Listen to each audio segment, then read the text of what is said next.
Bonjour Alexandre Calvez, merci de me recevoir. Attends, je vais clapper en même temps que tu as commencé à parler, je suis désolé. Mais il faut clapper parce que sinon c'est un peu compliqué pour la synchronisation. Bref. Alexandre Calvez est le roi du crash test sur YouTube avec plus de 925 000 abonnés à son compteur, mais aussi le roi de la gaffe. Ouais. Es-tu aussi gaffeur dans ta vie quotidienne? Oui, et d'ailleurs aujourd'hui, dans cette dédicace que j'ai fait au Mans, j'en ai fait plusieurs des gaffes, donc j'ai mal écrit les prénoms des gens, donc c'était un peu gênant, mais bon, sinon à part ça, ça va. Pour les personnes qui ne te connaissent pas encore, peux-tu nous expliquer le concept de ta chaîne? Alors en fait, j'essaye chaque semaine, chaque dimanche à 19h, des recettes ou des objets que l'on voit à la télévision ou sur internet et qui sont vendus comme révolutionnaires, qui marchent tout le temps, etc. Et je les essaye en tant qu'amateur pour voir si c'est aussi simple de les utiliser ou de les réaliser que ce qui nous est vendu. Qu'aimes-tu dans ton métier? La liberté, la créativité, je peux tout faire et je rencontre aussi plein de gens, donc il y a pas mal d'échanges et voilà, je découvre des choses chaque semaine. Donc voilà, c'est super enrichissant. Aujourd'hui, Le Mans est ta première date de dédicace. Qu'est-ce que ça fait d'être à la rencontre de son public? Bah, c'est toujours bien de mettre des visages sur des pseudos parce que sur internet je vois des noms, etc. Parfois il y a des petites images mais qui ne représentent pas forcément la personne. Et puis là j'ai rencontré des personnes que je voyais qui me suivaient sur internet. Donc c'est bien de passer du virtuel au réel. Qu'est-ce qui t'a donné envie de faire des vidéos crash test sur YouTube? À la base, je faisais des vidéos sur un peu tout, généraliste, etc. Et j'ai fait 2-3 tests, par exemple des teintures et un crayon 3D. Et je me suis rendu compte que parmi toutes les vidéos que je faisais sur tous les thèmes, c'était ce que je préférais faire, mais c'est aussi ce que préféraient regarder les gens. Donc je me suis dit, plutôt que de faire plein de choses diverses moyennement, autant se concentrer sur un sujet et essayer de le faire bien. Donc j'ai fait mon propre décor, mon propre concept.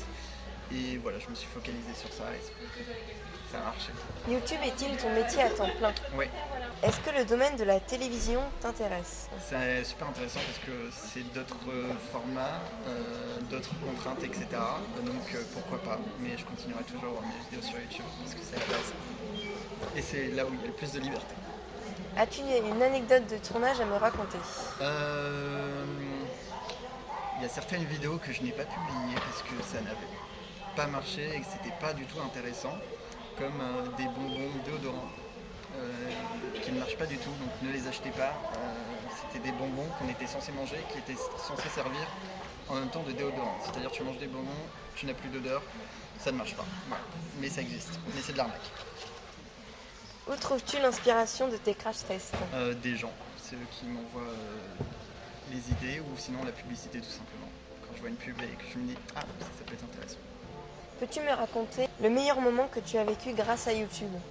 Je pense que c'est à chaque fois que je vois les gens en fait, tout simplement, ou quand je suis sur une vidéo et que je vois les retours des gens et qu'il y a des gens qui sont heureux, donc c'est cool. Tu as sorti ton livre intitulé 50 DIY pour toute la famille. Comment se passe la préparation d'un album comme le tien? Il y a beaucoup de travail en amont parce qu'il faut travailler avec l'éditeur pour savoir quand il va sortir, comment mettre le bon titre, etc.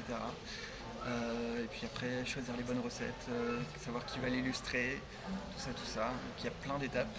Donc ça m'a pris 1 an pour le réaliser, pour avoir ce produit final que vous pouvez acheter dans toutes les bonnes librairies et notamment Cultura. À quel public s'adresse ce livre et de quoi parle-t-il? Alors comme son titre l'indique, il s'adresse à toute la famille et à l'intérieur il y a 50 recettes à faire soi-même.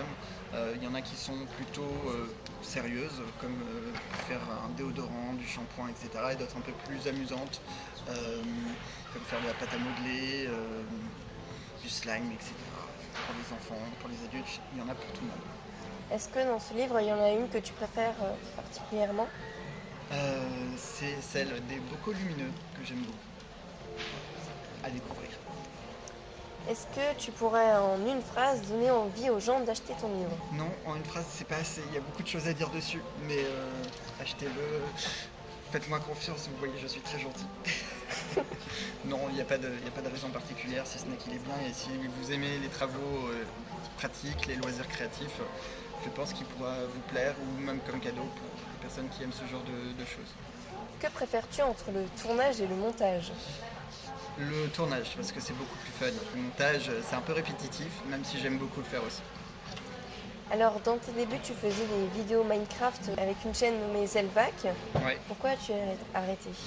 Parce que ça ne me plaisait plus et comme j'étais très jeune, j'ai eu l'occasion et la chance de pouvoir tout arrêter pour recommencer à zéro et faire quelque chose qui me plaisait un peu plus. Et c'est pareil pour tous les jeunes qui éventuellement se trompent dans leurs études au début, n'hésitez pas à changer parce qu'il n'est pas trop tard. Merci beaucoup Alexandre d'avoir répondu à mes questions. On se dit à bientôt pour une nouvelle interview. Merci.